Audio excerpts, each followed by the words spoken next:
اور جو مال تمہاری بیویاں چھوڑ مریں اگر ان کی اولاد نہ ہو تو اس میں سے نصف تمہارا ہے، پھر اگر ان کی اولاد ہو تو ترکے میں تمہارا حصہ چوتھائی ہے، لیکن یہ تقسیم وصیت کی تعمیل کے بعد جو انہوں نے کی ہو یا قرض کے ادا ہونے کے بعد جو ان کے ذمے ہو کی جائے گی۔ اور جو مال تم مرد چھوڑ مرو اگر تمہاری اولاد نہ ہو تو تمہاری بیویوں کا اس میں چوتھا حصہ ہے، پھر اگر تمہاری اولاد ہو تو ان کا 8واں حصہ ہے۔ یہ حصے تمہاری وصیت کی تعمیل کے بعد جو تم نے کی ہو اور ادائے قرض کے بعد تقسیم کیے جائیں گے۔ اور اگر ایسے مرد یا عورت کی میراث ہو جس کے نہ باپ ہو نہ بیٹا مگر اس کے بھائی یا بہن ہو تو ان میں سے ہر ایک کا چھٹا حصہ ہے، اور اگر ایک سے زیادہ ہوں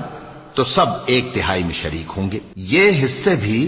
بعد ادائے وصیت و قرض بشرطے کہ ان سے میت نے کسی کا نقصان نہ کیا ہو تقسیم کیے جائیں گے۔ یہ اللہ کا فرمان ہے اور اللہ نہایت علم